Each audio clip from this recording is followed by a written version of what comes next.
¿Se pusieron a pensar en la verdadera magnitud del espionaje soviético en los años 50? Lo que dice este documento rompe totalmente la narrativa sobre el senador Joseph McCarthy y Hollywood.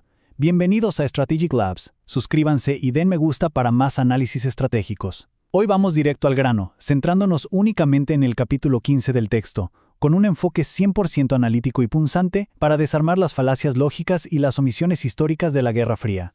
Porque, la gran pregunta que plantea esta revisión de los textos de José Paulo Feynman es si realmente la historia ha dimensionado ese espionaje.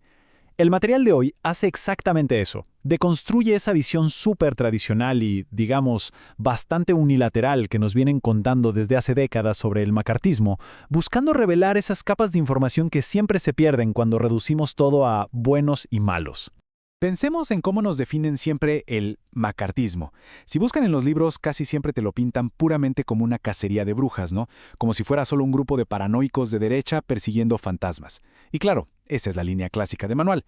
Pero este análisis nos dice, un momento, reducir algo tan complejo únicamente a una paranoia borra de un plumazo todo el escenario geopolítico real de la época. Es que cuando pones los hechos frente a frente, la diferencia es brutal. Por un lado, te venden la narrativa popular de una paranoia total, injustificada, un pánico ciego. Pero por otro, tenemos el contexto que sistemáticamente se omite. Las redes de espionaje soviético eran reales, operativas y estaban súper infiltradas en instituciones clave. Ignorar esto para sostener un relato moralista es, básicamente, preferir un mito cómodo a la incómoda realidad de las operaciones de inteligencia.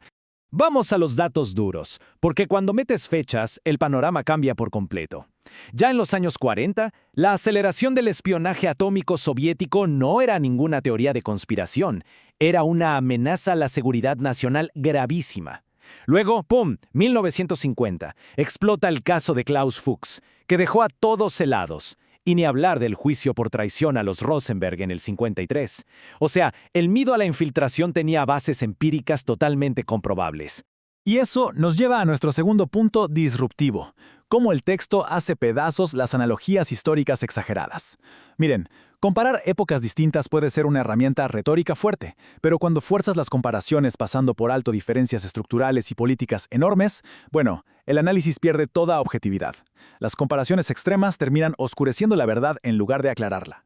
El ejemplo más claro y problemático que señala la fuente es comparar directamente al senador McCarthy con Joseph Goebbels, el ministro de propaganda nazi. La narrativa original te intenta vender una equivalencia directa en cómo manipulaban el cine y las masas. Pero es una falacia total. Estás comparando el aparato destructivo de un régimen totalitario absoluto con Estados Unidos, que, con todas sus tensiones y tácticas súper cuestionables de los 50, seguía siendo una república con instituciones operativas. De hecho, si desglosamos las características, las diferencias son abismales. En la Alemania nazi no existía ni un centímetro de margen para disentir. El Estado tenía el monopolio absoluto y eliminaba físicamente a la oposición. Punto. En el Estados Unidos de los 50, a pesar de todo ese clima denso, tenías una democracia con prensa libre que literalmente criticaba al gobierno y un debate público activo. Hacer esa equivalencia directa no solo es incorrecto, sino que le quita peso a la verdadera gravedad del totalitarismo. Y las comparaciones forzadas no terminan ahí. También se traza un paralelo entre el miedo al comunismo en los 50 y las medidas tras el 11 de septiembre de 2001. Sí, en ambos casos hubo políticas de vigilancia extraordinarias, obvio, pero el análisis concluye que simplificar crisis tan distintas es problemático. Es como intentar meter la historia a la fuerza en un molde ideológico, perdiendo los matices y las verdaderas causas de cada conflicto. Pasamos al tercer eje, directamente en el corazón del capítulo 15, la deconstrucción del mito de las listas negras de Hollywood. Nos han vendido la idea inamovible de una purga absoluta, una cacería monolítica que arrasó con toda la industria por igual. Pero adivinen qué. Los documentos revelan un escenario muchísimo más complejo y lleno de áreas grises que el relato popular simplemente borra del mapa. Desglosemos esto, porque la reacción en la industria del entretenimiento fue súper heterogénea. Paso 1. Es innegable que hubo artistas que enfrentaron persecución real y perdieron sus carreras. 100% cierto.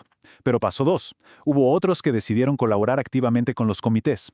Y el paso 3, que casi nunca se menciona, una inmensa cantidad de profesionales siguió trabajando en los estudios lo más normal. Meter a todo Hollywood en un único bloque de víctimas simplemente no refleja los registros históricos.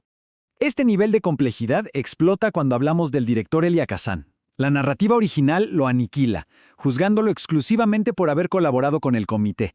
Pero el análisis señala una debilidad enorme acá: hacer un juicio moral absoluto que subordina toda su genialidad artística a su conducta política.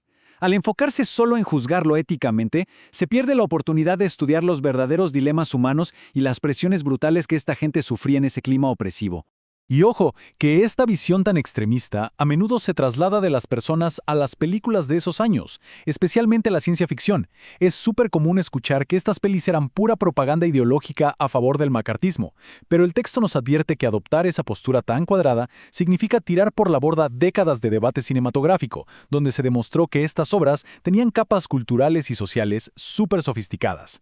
Clásicos gigantes como La invasión de los usurpadores de cuerpos o La guerra de los mundos son el ejemplo perfecto. Reducir estas obras maestras a metáforas baratas sobre la infiltración soviética empobrece muchísimo su legado. Tratarlas como simples panfletos, ignorando cómo exploraban la alienación, la pérdida de identidad o el pánico a la nueva tecnología, es forzar el cine en un molde que no reconoce para nada la verdadera riqueza artística de la Guerra Fría. Todo esto nos empuja a una reflexión clave: simplificar la historia en categorías morales absolutas, onda héroes intachables contra villanos puros, ¿verdaderamente nos ayuda a entender lo hipercompleja que fue la Guerra Fría?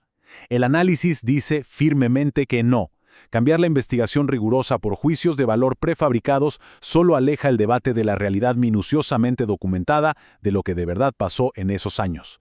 Esto es solo la punta del iceberg. Si quieren profundizar, busquen nuestro análisis completo en el canal. Nos vemos en el próximo análisis.